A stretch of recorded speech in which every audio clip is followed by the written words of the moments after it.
Hola amigos, ¿qué tal? Soy Jordi, posiblemente el primer Jordi que conocéis en vuestra vida.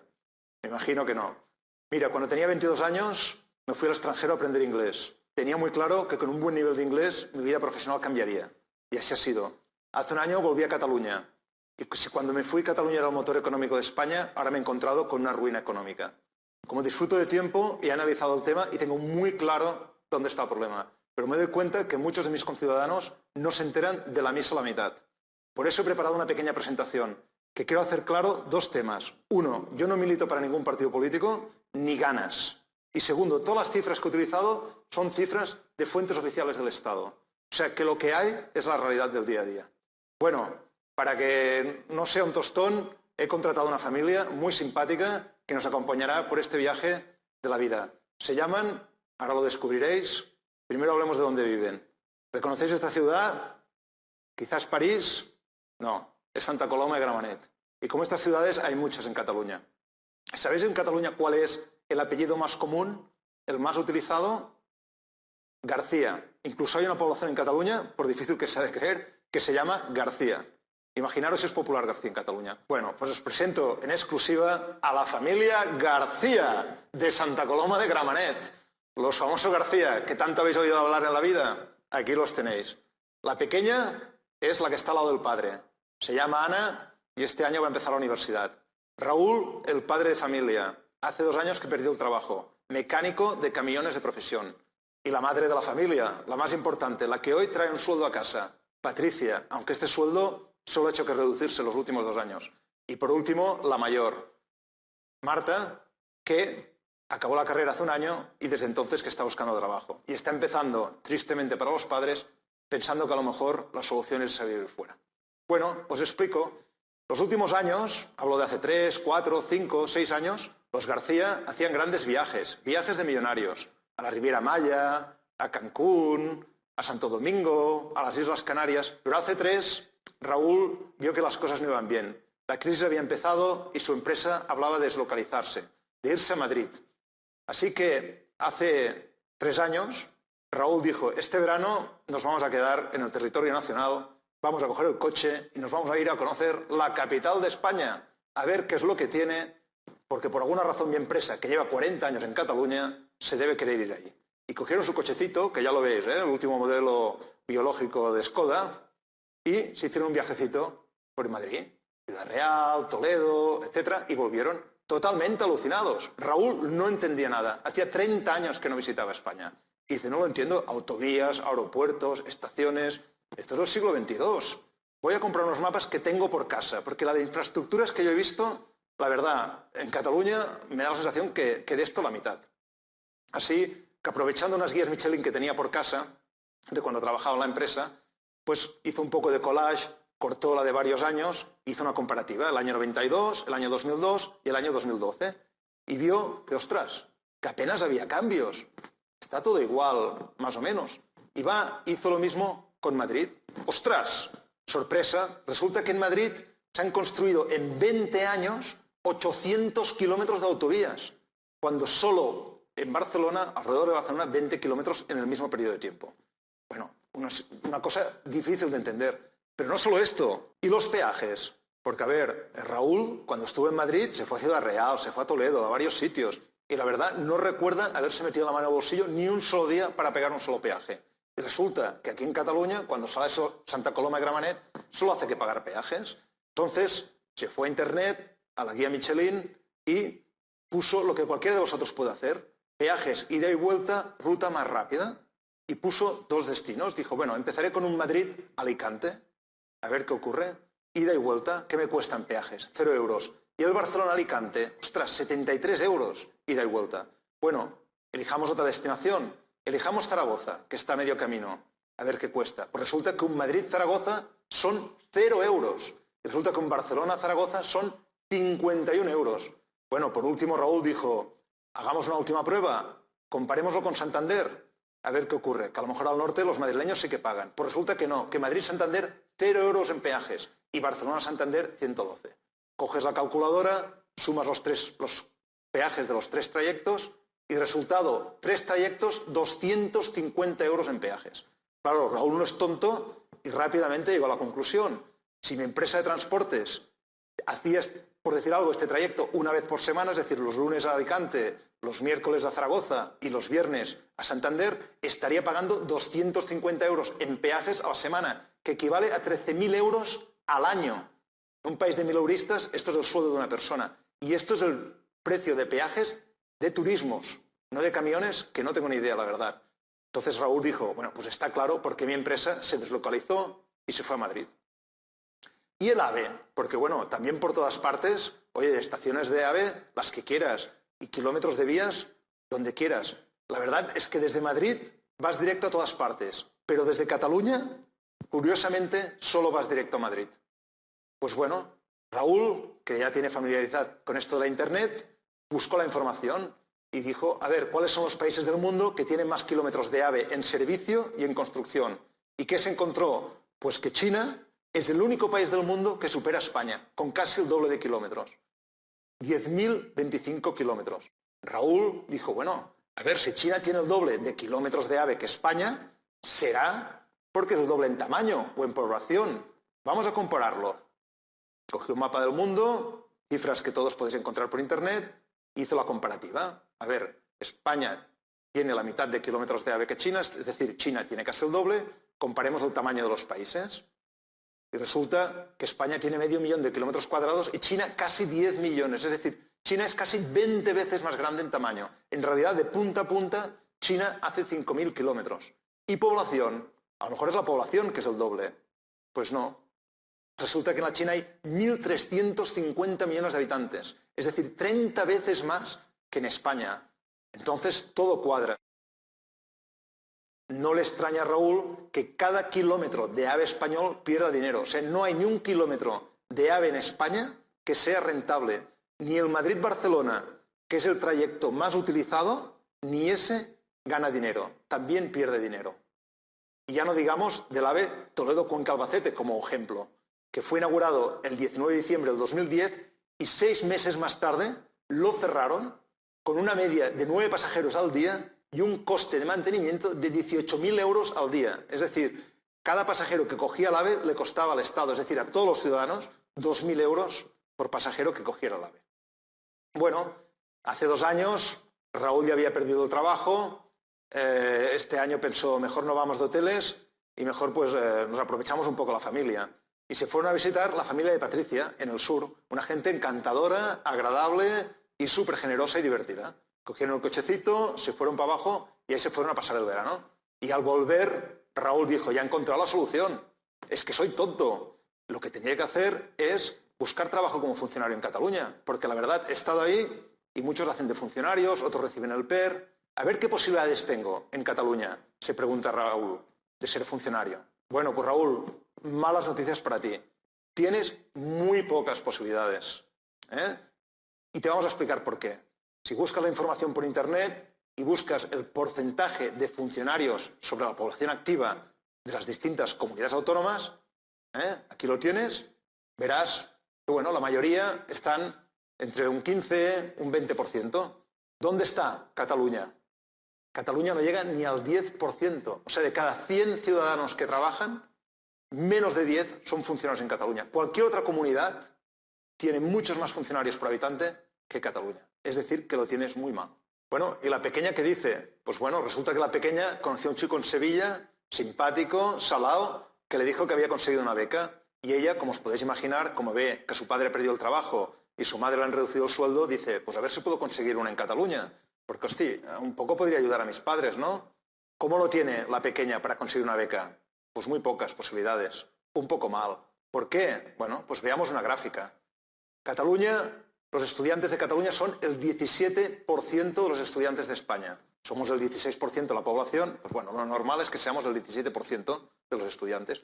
En una España donde todos somos iguales, en teoría tendríamos que recibir el 17% de las becas, digo yo, ¿no? Pues resulta que no. Resulta que Cataluña recibe solo el 8% de las becas que da el Estado. Es decir, menos de la mitad. Bueno, ¿cómo es posible esto? No lo sé, pero diré una cosa que a lo mejor os da alguna pista. Resulta que en el 2001, el famoso Tribunal Constitucional, que lo hemos de obedecer todos, otorgó la competencia de las becas a Cataluña. ¿Han pasado cuántos? Pues han pasado 12 años y aún no las ha traspasado. Por alguna razón será. Bueno, por último, este año pasado Raúl dijo, de la familia de Patricia no nos podemos aprovechar más, fueron más que generosos. Sabes que este año nos vamos a conocer la única parte de España que no hemos visitado, que es el norte. Y cogieron un cochecito y se fueron hacia Galicia y pararon al País Vasco a visitar a un excompañero de Raúl que se había ido ahí a trabajar. Y oye, Raúl dijo definitivamente, soy tonto, me he pegado unas mariscadas en Galicia, el coste de la vida mucho más barato y encima en el País Vasco me ha dicho mi amigo que hay mucho trabajo. Yo no sé si era verdad o no, pero lo voy a comprobar. Bueno, Raúl dice, veamos si hay más trabajo y cuál es la razón. Porque si es así, según cómo, cojo la maleta, la familia y me voy hacia el País Vasco. Entonces, Raúl vuelve a Internet y busca información, estadísticas del 2011.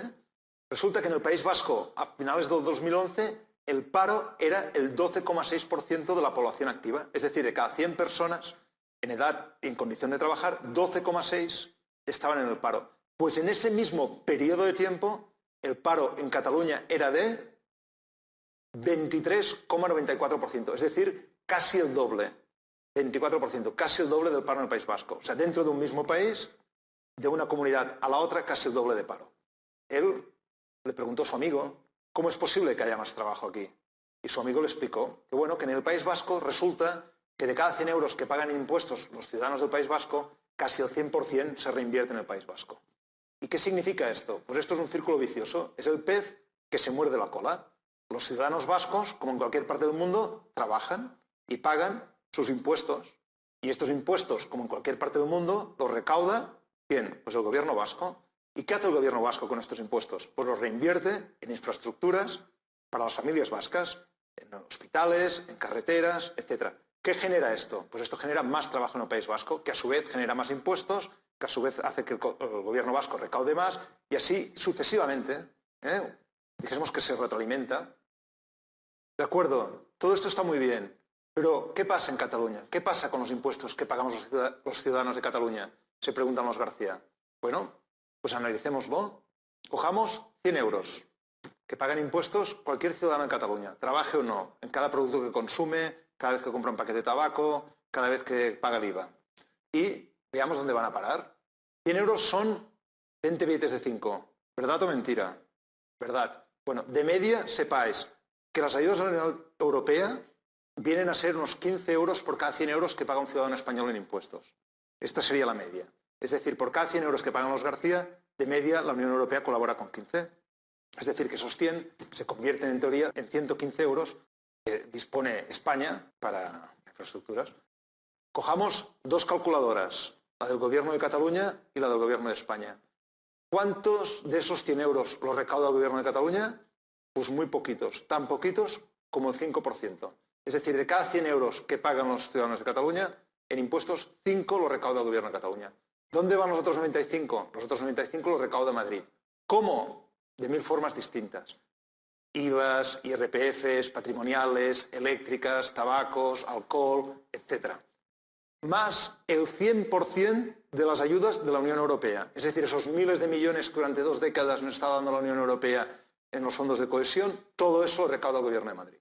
Es decir, de los 115 euros, 110 los recauda Madrid, 5 el Gobierno de Cataluña. ¿Qué hace el Gobierno de Madrid? No, pues como muchos gobiernos del mundo, reparte los impuestos recaudados y devuelve a Cataluña una parte de los impuestos que han pagado los ciudadanos para que Cataluña pueda pagar por los servicios de los García. Así pues, nos envía 55 euros. ¿Y para qué sirven esos 55 euros? Pues para pagar los servicios de los García y de todos los ciudadanos de Cataluña, la sanidad, la educación, los Mossos, los bombers, etc. Así pues, los 55 que nos reenvía Madrid, más los 5 que habíamos recaudado en Cataluña, van a parar a pagar los servicios de los Mossos. Pero sorpresa, resulta que 60 euros no son suficientes. Entonces, ¿qué tiene que hacer el Gobierno de Cataluña? Bueno, pues los famosos recortes, recortar por donde puede. No es que no haya suficiente dinero en Cataluña, es que no nos devuelven suficiente dinero. Entonces, tienen que recortar. Pero claro, ¿hasta dónde recortan? Porque lo que no pueden hacer es cerrar escuelas, cerrar hospitales, etc.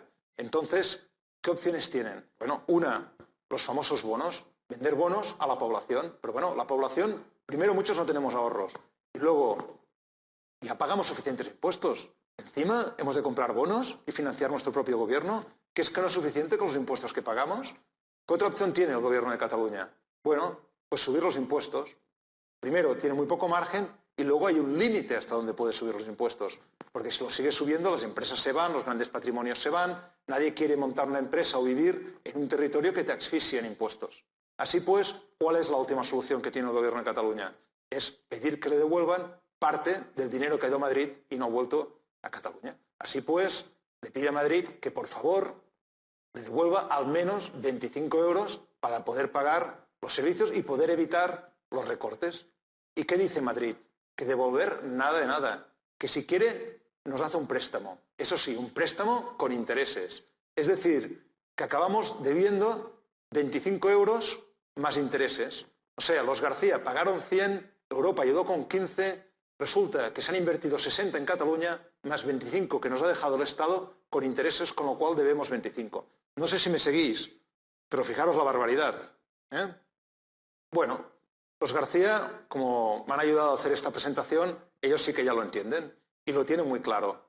Resulta que Madrid recauda nuestros impuestos y todas las ayudas europeas y entonces parte y reparte. Ya sabemos que quien parte y reparte se lleva la mejor parte y al devolvernos la mitad, aquí nos vemos obligados a recortar, endeudarnos y encima pagar intereses, que ya es el colmo. Mientras allí se gastan nuestros impuestos en sus infraestructuras, sus AVEs, sus autovías, sus aeropuertos y mejor calidad de vida para ellos. No es que Raúl fuera tonto cuando hacía estos viajes, es que Raúl estaba engañado. Pero Patricia no quiere creer que esto siempre es así. Ella piensa que a lo mejor esto ha sido los últimos años, pero que en general es imposible que esto haya ocurrido de manera sistemática. Pero tenemos malas noticias para Patricia. Patricia, lo siento, pero sí que es así.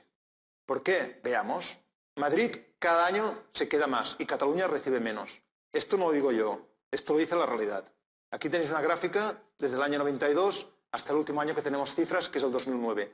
De la cantidad de impuestos que se han ido a Madrid desde Cataluña y no han vuelto. O sea, de los impuestos que han pagado los García de Cataluña que han ido a Madrid y no han vuelto. Y tenemos que el último año, por ejemplo, que está contabilizado, el 2009, la cantidad ascendió a, cogeros a la silla, 16.500 millones de euros. Para que os hagáis una idea, si cogemos los 16.500 millones de euros anuales y lo dividimos por 365 días que tiene un año, tenemos la cantidad de 45.200.000 euros cada día. No os lo voy a dibujar, pero imaginaros un tren que sale cada día de Barcelona con 45 millones de euros a Madrid y vuelve vacío. Esto cada mañana, cada día del año. Se van 45 millones de euros a Madrid y el tren vuelve vacío. Bueno, pues estos son los impuestos que se van y no vuelven. Y si hacemos el acumulado, estamos hablando desde el año 86 de 266.000 millones de euros. Yo no sé si sois conscientes de qué significa esto. Estamos hablando de 1/4 de billón de euros desde 1986. Bueno, Patricia y su hija definitivamente consideran que esto es una barbaridad. Pero aún así la cifra es tan astronómica que no acaban de entender exactamente cómo les afecta. Pues las vamos a ayudar. Mira, si nuestros impuestos se quedaran en Cataluña, es decir, el 100% de lo que pagan, de esos 100 euros que veíamos antes, se quedaran y se reinvirtieran en Cataluña, de entrada no habrían recortes. Cero. No estaríamos hablando de recortes. Por ejemplo, para que tengáis una idea, recortes a universidades, que eran 144 millones, pues solo que durante 3 días el 100% de los impuestos que vamos a gestionar en Cataluña se quedaran aquí, estaría pagado. Recortes en sanidad, 621 millones, en 14 días estaría pagado. Recortes en funcionarios, 320 millones, en 7 días estaría pagado.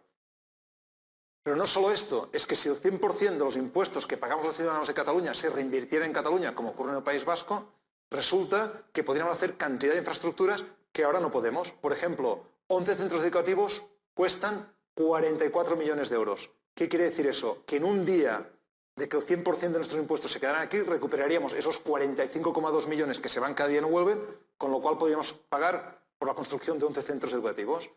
Un hospital de media cuesta 70 millones, pues también en un día y medio estaría pagado. Los accesos al puerto de Barcelona, por ejemplo, esos famosos accesos que nunca llegan, cuestan 100 millones. En 2 días y medio estarían pagados. Bueno, Raúl se pregunta, ¿hemos intentado algo para cambiar esta injusta situación? Pues la verdad, Raúl, es que sí, y varias cosas. Mira, te cuento. Primero, hace años pedimos un concierto económico. Nada nuevo, exactamente lo mismo que tiene el País Vasco y Navarra. ¿Cuál fue la respuesta de Madrid? Que no, que esto era inconstitucional, que denegado. Bueno, luego aprobamos un nuevo estatuto que incluía una mejor financiación para Cataluña. ¿Cuál fue la respuesta de Madrid? Que no, denegado. Luego dijimos que queríamos negociar un pacto fiscal con un porcentaje en solidaridad, cosa que no tiene ni el País Vasco ni Navarra ni nada. O sea, continuamos siendo solidarios con España, pero marquemos un límite. También dijeron que no, que eso ni de hablar. Y últimamente hemos dicho, bueno, como mínimo, paga lo que debes. O sea, si has presupuestado una serie de inversiones en Cataluña que no se han cumplido, hemos llegado a una serie de acuerdos, una serie de transferencias que no se han hecho, páganos como mínimo esos 8.000 millones para que no te tengamos que pedir prestado. Primero paga lo que debes. Pues han dicho que tampoco. Que pedir prestado siempre y cuando paguemos interés, ahí podemos hablar. Ahora pagar lo que nos deben no. Bueno, Raúl dice, ¿cómo es posible que desde Cataluña no podamos cambiar nada? Él no se pregunta nada especial, lo mismo que se preguntaría cualquier persona normal. Bueno, pues fácil. Aquí tenemos la famosa Constitución española que todos hemos oído hablar. Esta es la portada de la Constitución original. Las únicas personas que pueden cambiar esto son los diputados del Parlamento español. Solo el Parlamento español puede cambiar la Constitución. Veamos, el Parlamento español lo forman 350 diputados. De esos 350 diputados, 47 corresponden a Cataluña. Es decir, PP de Cataluña, PSC, Convergencia y Unió, Iniciativa, etc. En total, 47 diputados que son elegidos en Cataluña. Hagamos unos números. Por un lado tenemos los 350 diputados del Parlamento español y ahora imaginémonos, pongámonos a soñar, imaginémonos que por una vez en la vida todos los representantes de Cataluña, los diputados que representan los intereses de Cataluña, fueran cogidos de la mano a defender los intereses de los ciudadanos de Cataluña, cosa que no ha ocurrido nunca. Imaginémonos que PP, PSC, Convergencia fueran unidos a defender una misma cosa. Tendríamos 47 diputados a favor, con lo cual aún nos quedarían 303 en contra. ¿Sabéis cuántos diputados se necesitan para cambiar la Constitución? Alegría, 211, 3/5 partes. Es decir, si no hemos conseguido nunca que los 47 diputados de Cataluña vayan unidos de la mano a defender los intereses, ¿creéis que lo va a hacer PP y PSOE juntos? No. Y en el supuesto, imaginemos ahora que por alguna razón algún político español prometiera algo pensándose que no va a tener necesidad de cumplirlo y se equivocara y tuviera que cumplirlo. Estoy hablando del señor José Luis Rodríguez Zapatero. Aceptaré el estatuto que apruebe el Parlamento de Cataluña. Bueno, pues ¿qué pasó? Pues que aquí tenemos el Tribunal Constitucional, 100% politizado y en la nómina del Estado. O sea, que incluso cuando algo se aprueba, luego lo pueden tumbar. No hay ningún problema. Bueno, ¿y si pudiéramos recaudar 100% de nuestros impuestos? ¿Todo mejoraría? Se pregunta Raúl. Porque claro, parece que si administramos 100% de nuestros impuestos, eso sería suficiente. Pues no, Raúl, me temo que no. Mira, para que sea fácil, os pondré solo un ejemplo que todos conocemos y del que muchos somos víctimas, que es cercanías. En el 2010, el Estado transfirió Renfe, cercanías, al Gobierno de Cataluña. ¿Qué os imagináis que transfirió? Los trenes sería lo normal, ¿no? Pues no, los trenes no los transfirió.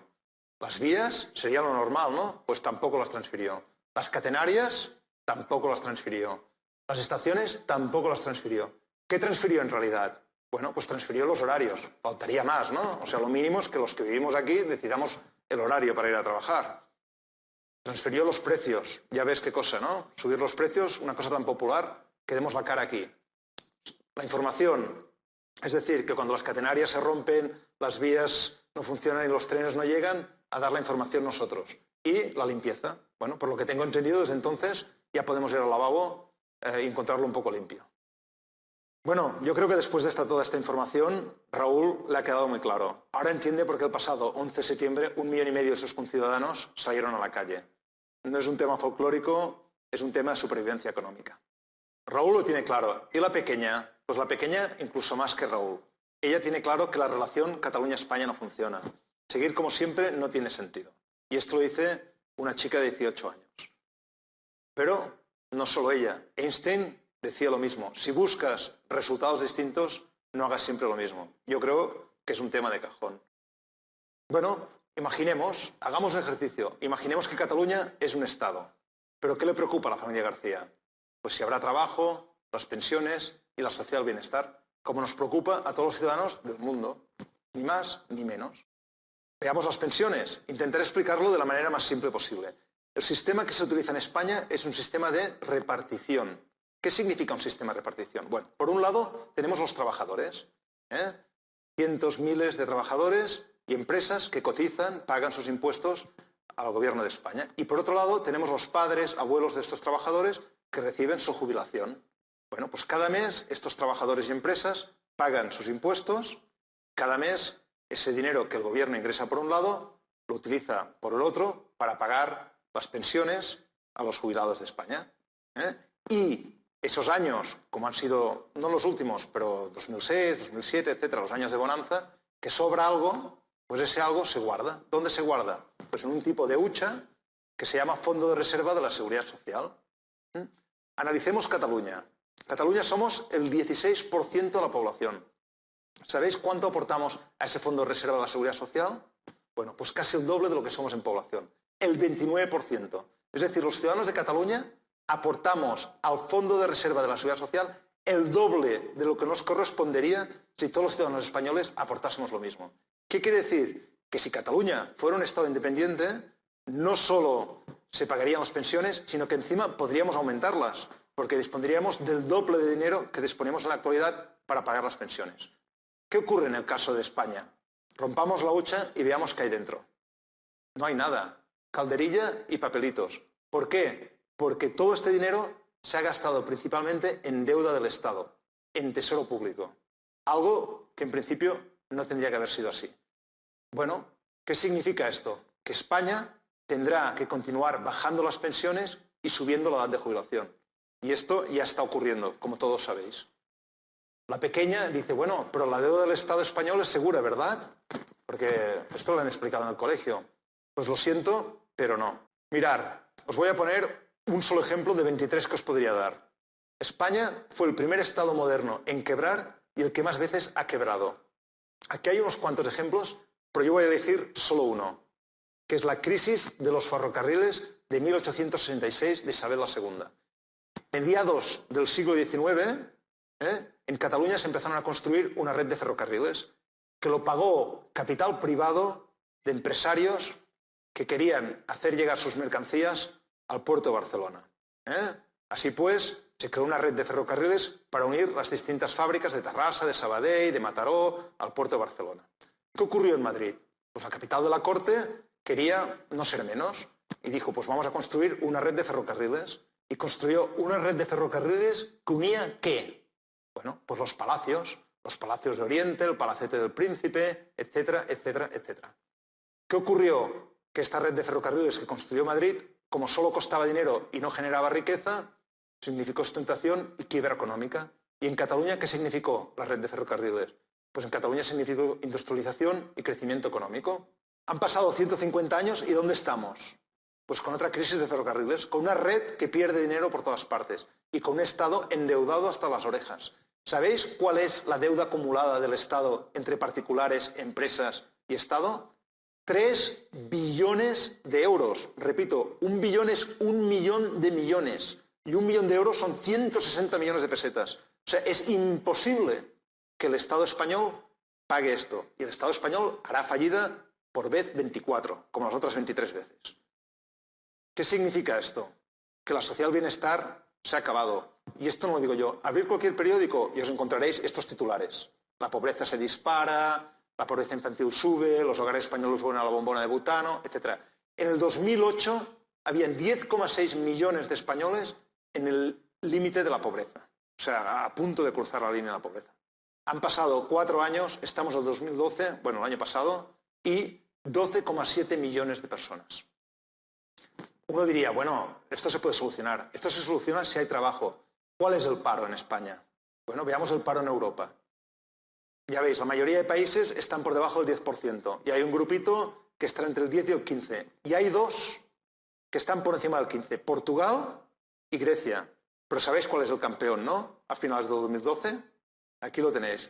Líder europeo en deuda y paro, un 26,1%. Y este año ya hablan del 27% de paro, que no nos lo quita nadie. Con 27% del paro, ¿cómo creéis que se puede pagar esta deuda y cómo creéis que puede mejorar la sociedad del bienestar? Bueno, y la pequeña se pregunta, con este panorama, ¿qué pasará con la independencia? ¿Habrá trabajo? ¿Recuperaremos la sociedad del bienestar? Porque lo último que ella quiere hacer es tener que pasar por lo mismo que pasaron sus abuelos, los padres de Patricia. Coger las maletas, irse al extranjero y empezar de cero. Pues no, no te preocupes, pequeña, porque con la independencia sí que habrá trabajo y sí que recuperaremos la sociedad del bienestar. ¿Por qué? Ahora te lo cuento. De entrada, nuestros impuestos ya no se irán de Cataluña. ¿Recordáis los 45,2 millones de euros que salen cada día y no vuelven? Estos se quedarían aquí. ¿Qué significa? Pues repasemos rápido. Se acaban los recortes, se vuelven a hacer promociones de Mossos, profesores en las escuelas, más médicos, etc. Y dinero para inversiones, hospitales, escuelas, conexiones, carreteras, etc. Aparte de esto, ¿qué pasa? Que podremos ya decidir políticas favorables para nuestras empresas y trabajadores. El ejemplo más claro que todos conocéis, el famoso corredor del Mediterráneo. ¿Cuál es la propuesta europea? Pues la lógica, un corredor que pase por el Mediterráneo recogiendo mercancías en los distintos puertos del Mediterráneo. ¿Cuál ha sido la propuesta del Gobierno de España? Que de eso ni hablar, que el corredor del Mediterráneo ha de pasar por el medio de la meseta central y de ahí por el medio de los Pirineos por su punto más ancho. Resultado, Europa dice que si lo quieren hacer que se lo paguen ellos y España dice, pues ¿sabes qué? De momento lo aplazamos. ¿Qué pasaría si fuéramos independientes? Pues que esto ya estaría aprobado no de hoy, de hace años. ¿Qué nos permitiría esto? Pues convertirnos en el motor del sur de Europa. ¿Cómo? Bueno, ahora os lo explico. ¿Sabéis dónde hay más tráfico de mercancías en el mundo? Pues entre Europa y Asia. ¿Y sabéis por dónde pasa ese tráfico de mercancías? Pues ahora lo veréis. Por el canal de Suez. Cada día hay barcos que vienen de Asia cargados de productos fabricados en China, en Japón, en Taiwán, Tailandia, etcétera, que cruzan el canal de Suez, cruzan el Mediterráneo, dan la vuelta a la península ibérica y descargan en el puerto de Rotterdam y Amberes. ¿Y qué ocurre en Rotterdam y Amberes? Que esos mismos barcos se rellenan de contenedores con todo de productos europeos para los que hay demanda en el mercado asiático. Coches, perfumes, artículos de lujo, etcétera. Es decir, cada día cientos de barcos cruzan el Mediterráneo, dan la vuelta a la península ibérica, arriba y abajo, arriba y abajo, arriba y abajo. Bueno, ¿qué ocurriría si Cataluña fuera un país independiente? Bueno, pues de entrada controlaríamos los trenes y los barcos. ¿Qué nos permitiría eso? Pues permitiría que nos convirtiéramos en la principal puerta logística de entrada de mercancías del sur de Europa. ¿Por qué? Bueno, fácil. De entrada podríamos construir el famoso corredor del Mediterráneo, como mínimo de Tarragona hacia arriba. Es que ya estaría construido hace años. ¿Qué significa esto? Que entonces los barcos podrían venir directamente a Barcelona, descargar y volver a Asia, con lo cual se ahorrarían toda la vuelta a la península ibérica y todo el recorrido hasta Rotterdam y Amberes, que son días de más, de tránsito, de polución, de consumo de combustible, etc. Todo esto lo podríamos hacer si fuéramos un país independiente. También controlaríamos las carreteras. ¿Y qué nos permitiría eso? Pues convertirnos en el primer núcleo industrial del Mediterráneo. ¿Por qué? Porque podríamos construir todas esas infraestructuras que en la actualidad no construimos. Todas esas autovías desdobladas, todas esas conexiones a Europa, todas esas conexiones al puerto de Barcelona, etcétera, etcétera, etcétera. ¿Qué permitiría eso? Que se instalaran todo de empresas alrededor de Cataluña para hacer montaje de todos esos artículos que llegan de Asia, que quieren ser montados en Europa, que quieren tener normativas europeas, etcétera, etcétera, etcétera, etcétera. Así pues, tendríamos todo un núcleo industrial alrededor de Cataluña. Y por último, controlaríamos los aeropuertos. ¿Qué nos permitiría controlar los puertos? Pues convertirnos en sede multinacionales y líder en ferias y congresos. ¿Por qué? Porque podríamos hacer lo que en la actualidad tenemos prohibido, que es negociar directamente con aerolíneas internacionales vuelos directos a cualquier parte del mundo. No sé si lo sabéis, pero el único país en Europa que controla los aeropuertos como España es Rumanía. Creo que con eso os lo digo todo. ¿Qué significa? Que desde Barcelona tendríamos vuelos directos a todas partes y de todas partes podrían volar directamente a Barcelona. Bueno, yo creo que está bastante claro. La historia reciente, aparte, lo confirma. Cuando comparamos el paro de España y Cataluña con los últimos países que se han independizado de Europa, nos encontramos que todos ellos tienen un paro muy inferior al que tiene Cataluña y España. ¿Por qué? Porque cuando los países se independizan, se crean toda una serie de sinergias de actividad económica nueva, desde embajadas que se instalan, a multinacionales que se instalan, a departamentos que se crean, etc. Barcelona pasa de ser una ciudad de la periferia a ser la capital de un estado, por decir algo, y todo eso genera actividad económica. Bueno, pero Patricia y su hija se preguntan, ¿independizarse es legal? ¿Es posible? Porque según los medios españoles está totalmente fuera de la ley. Pues Patricia, Marta, sí que es posible y ahora lo veréis. Solo en Europa, en los últimos 21 años, 15 países nuevos. Eso solo en Europa. Pero cuando cogemos el conjunto del mundo, en los últimos 67 años se han independizado 122 países. Que si lo dividimos por los 67 años, estamos hablando de 2 países cada año, de media. O sea, imaginaros si es posible y si es legal. Y tanto que sí. Bueno, pues ahora vamos a hacer un pequeño viaje sin salir de casa. Y un viaje que no os lo perdáis, a un futuro cercano. Cogeros a la silla porque os vais a marear. Fíjate quién viene por ahí. La familia García. Hostia, un poco más mayores, pero igual de guapos. ¿Se ha cambiado el peinado, Raúl? No, creo que es el mismo. Bueno, ¿qué ha pasado con la familia García? Pues ahora os lo explicaré. La mayor, ¿os acordáis? Que buscaba trabajo y no lo encontraba. Pues buenas noticias. Al final encontró trabajo. ¿Sabéis dónde? En las nuevas oficinas de Vodafone Catalunya S.A. ¿Por qué? Porque Vodafone, igual que está en 80 países, estará en 81, igual que hacen todas las multinacionales de todo el mundo. Donde se abre un nuevo mercado, abren unas nuevas oficinas. ¿Por qué? Porque quieren estar cerca del consumidor, porque quieren estar cerca de los gobiernos si es la industria regulada, etcétera, etcétera, etcétera. Y la pequeña, bueno, la pequeña feliz, obtuvo la beca que quería y encima continúa saliendo con el chico de Sevilla. ¿Qué más quiere si lo tiene todo? Y Raúl, este sí que es feliz, porque este ya se veía con 50 años reinventándose de nuevo. Y ahora ha conseguido trabajo en lo suyo, mecánico de camiones. ¿Por qué? Porque con el corredor del Mediterráneo, cantidad de empresas se han vuelto a instalar en Cataluña para hacer lo típico que hacen las empresas cuando estás cerca de un puerto y de un corredor del Mediterráneo, que es transportar, etcétera, productos. Y por último, tenemos a Patricia. ¿Su mejor decisión? Votar sí. ¿Por qué? Porque ahora la relación Cataluña-España es mejor que nunca. Ya no hay ningún canal de televisión dedicado 24 horas al día a insultar y a crear crispación. Todo lo contrario. Ahora solo buscamos el interés común y dónde podemos unir fuerzas para defender nuestros intereses en Europa. Bueno, ya está. Hemos llegado a su fin. Yo encantado de responder cualquier pregunta. Aquí tenéis una dirección de correo electrónico. Cualquier duda que tengáis, por favor, me la hacéis. Y yo os dedicaré 1 minuto y medio de vídeo dando respuesta a vuestras preguntas. Y si este vídeo tiene el éxito que a mí me gustaría que tuviera y que llegara a tanta gente como yo quisiera, os prometo que a la que llegue a los 50.000 visitantes me afeito la cabeza en directo para que aún me veáis las ideas más claras. Pues no sea que este pelo esté interfiriendo en mis señales. Bueno, nada, gracias por escucharme. Felicidades, campeones. Y nos vemos de aquí poco. Adiós.